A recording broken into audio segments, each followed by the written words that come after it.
बहुपद। बहुपद को आप समझते हैं।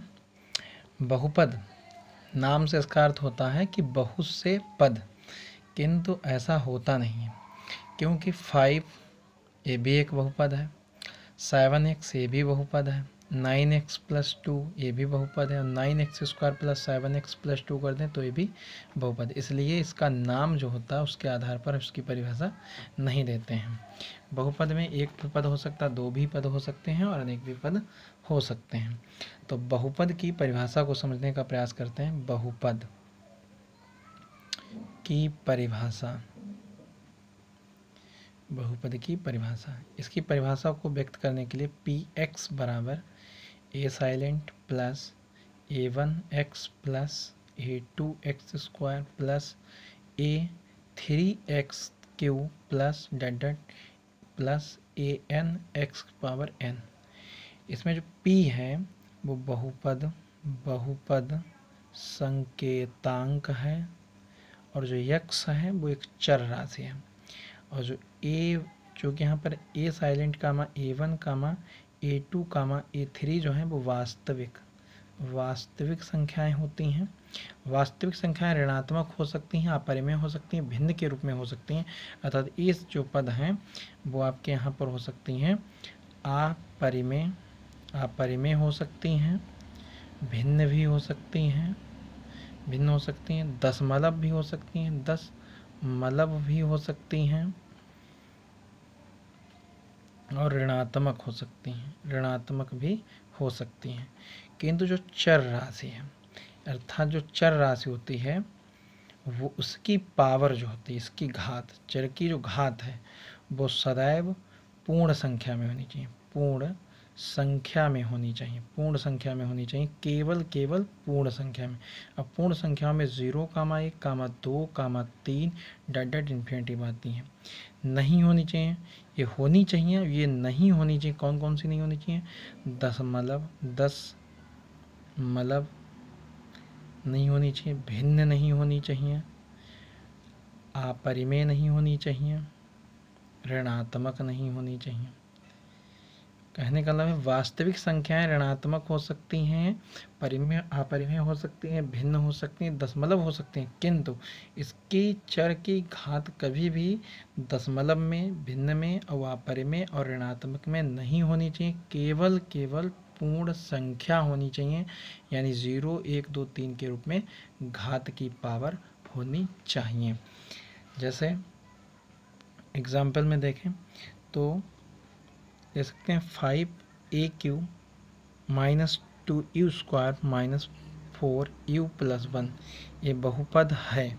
इसलिए बहुपद है क्योंकि इसमें जो 5 है, 2 है, 4 है, 1 है, ये वास्तविक संख्याएं हैं। ये ऋणात्मक भी हो सकती हैं, पॉजिटिव भी हो सकती हैं, भिन्न में हो सकती हैं और अन्य रूपों में भी हो सकती हैं। लेकिन इसकी जो घात है वो सदैव, जो चर राशि उसकी घात सदैव एक पूर्ण संख्या। तो यहाँ पर जो है 3 है, 2 है, यहाँ पर 1 है, 1 के पास यहाँ पर गुणे में 1 लिख सकते हैं, और 1 का मतलब होता है x⁻0। ठीक है, यानी कितने कोई भी संख्या हो, जैसे मैं 100 की पावर अगर 0 लगा दूं तब भी उसका मान 1, यानी किसी संख्या की अगर पावर 0 है तो उसका मान सदैव 1 ही होता है। तो इस प्रकार ये बहुपद है।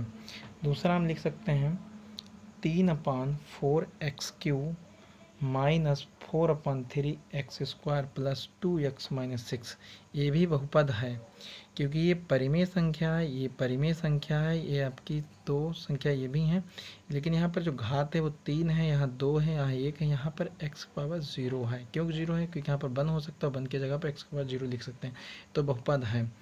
किंतु अगर हम इसी को लिखें, अगर 5x⁻√2 + 5x + 1 तो ये बहुपद नहीं होगा। बहुपद इसलिए नहीं होगा क्योंकि इसकी पावर जो है वो एक अपरिमेय संख्या है, अपरिमेय संख्या नहीं होनी चाहिए। इसी प्रकार हम लिख सकते हैं 4x⁻1/2 + 6x⁻2 3/7 प्लस 9, तो ये भी बहुपद नहीं होगा क्योंकि इसकी जो चर राशि की घातें हैं वो एक भिन्न के रूप में है, इसलिए ये बहुपद नहीं होगा। इसी प्रकार हम देखेंगे example 4x⁻² plus 5x plus 11, ये भी बहुपद नहीं होगा। बहुपद इसलिए क्योंकि इसकी जो चर राशि की घात है वो -2 है। -2 अगर होगी तो इसको हम दूसरे रूप में लिखेंगे तो 4 ये प्लस की है नीचे आएगी तो पॉजिटिव की हो जाएगी, माइनस की है तो नीचे पॉजिटिव हो जाएगी, तो 4/x² प्लस 5x प्लस 11 हो जाएगा। ये ऋणात्मक मान्य नहीं बहुपद होगा। क्यों नहीं? क्योंकि ये जो है ये परिमेय संख्या में चला गया, तो परिमेय संख्या में होगा तो वो बहुपद नहीं माना जाएगा। इसी प्रकार दशमलव संख्या में अगर हम देखें तो 5x⁻1.2 प्लस 6y⁻1.3 प्लस 9 है, तो ये बहुपद नहीं होगा, इसलिए क्योंकि इसकी घात जो है वो दशमलव में है, इसलिए यह बहुपद नहीं माना जाएगा। अब बहुपद के मानक बहुपद देखते हैं क्या होता है।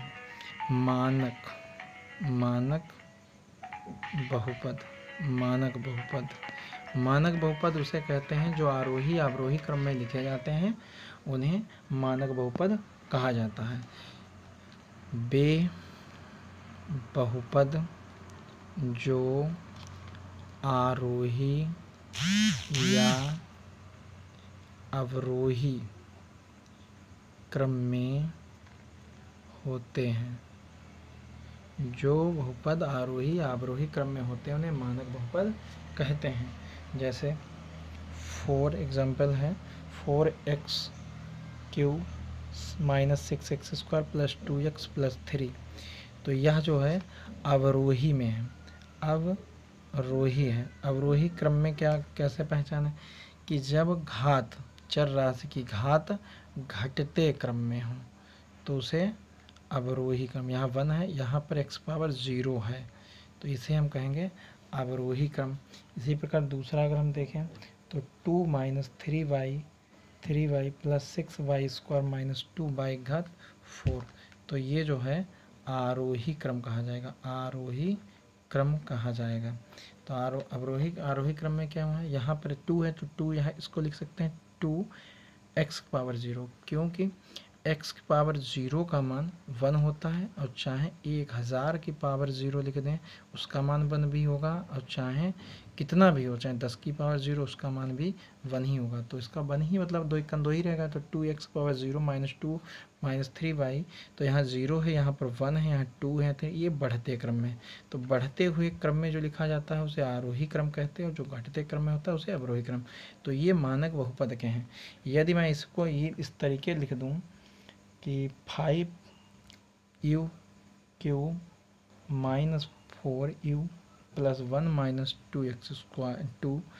2u², तो ये नहीं होगा, मानक बहुपद नहीं होगा। क्यों नहीं होगा? क्योंकि यहाँ क्यू के बाद 2 आ गया लास्ट में, यहाँ पर 1 है, यहाँ पर 0 है, तो ना तो ये आरोही क्रम में है ना ये अवरोही क्रम, इसलिए मानक बहुपद की श्रेणी में नहीं रखा जाता। फिर बहुपद के प्रकार, तो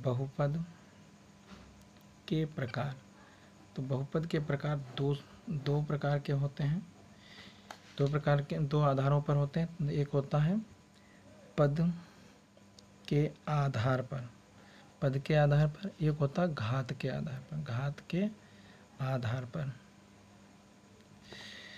तो पद के आधार पर ये कई प्रकार के होते हैं, जैसे एकपदी, तो वह बहुपद जिसमें एक ही पद हो उसे एकपदी कहते हैं। जैसे आपका 2 है, 3x है, -6x² है, एकपदी हैं, क्योंकि एक पद, इनमें एक ही पद है तो इसे एकपदी कहते हैं। इसके अलावा आदि हैं।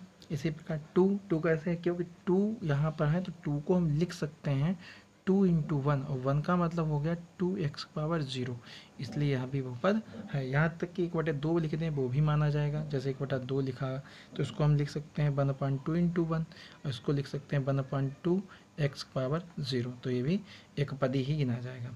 इसी प्रकार द्विपदी बहुपद, द्विपदी में क्या होता है, 2 पद हों, जैसे 8 - 2x, 6u की घात 4 प्लस 2u। इसमें 1 2 1 2 द्विपदी हैं, इस प्रकार ये द्विपदी हो गया, जिसमें दो प्लस माइनस के आधार पर पदों में विभाजन हो जाए। वो दो पद होंगे तो दो पदी, एक पद होगा अधिकपदी, तीन पद होंगे तो त्रिपदी। जैसे त्रिपदी, त्रिपदी बहुपद में तीन पद होंगे, जैसे आपका है x घात 4 माइनस 3x प्लस 2। तो यह इसमें 1 2 3 पद हैं, इसलिए त्रिपदी हो गया। फिर T square minus 3t plus 2/3, तो इसमें एक पद दो पद तीन है, तीन पद हैं, इसलिए ये त्रिपदी है। इसी प्रकार अनेक हैं।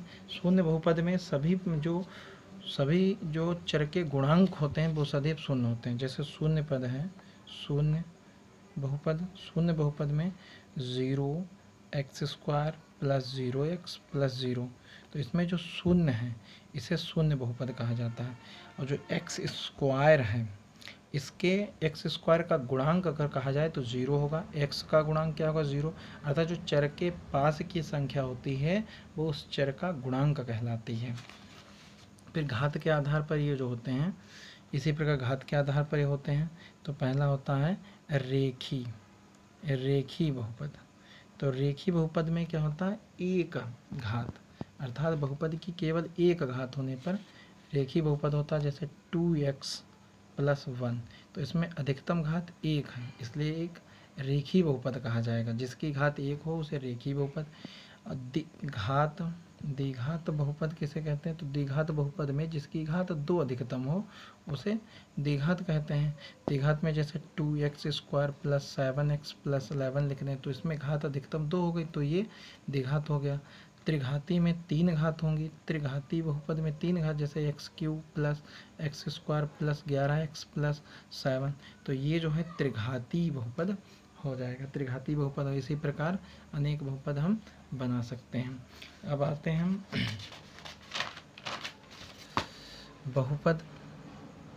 बहुपद के गुणांक। तो गुणांक अभी हमने पीछे बताया कि जो चर राशि होती है, जैसे मैंने लिखा 4x² प्लस 7x प्लस 11 लिखा, तो x² का जो गुणांक होगा, x² का जो गुणांक होगा वो x² के अतिरिक्त जो भी पद होगा वो उसके पास का जो भी पद होगा उसके पास का वो गुणांक होगा। तो x² के पास कौन सा? 4, तो 4 गुणांक हो गया। अगर हमें x का गुणांक है, x का गुणांक, तो x का गुणांक जो होगा वो x के पास क्या है? 7 है, तो 7 है। और जिसके पास कोई संख्या नहीं, कोई चर राशि नहीं होती, वो अचर पद होता है। तो अचर पद जो है वो यहाँ पर 11 है। तो अगर हम अवधारणा को सही बात समझ लेंगे तो हम आगे इन चीज़ों को प्रश्नावली लगाते समय इन चीज़ों की ज़रूरत पड़ती है।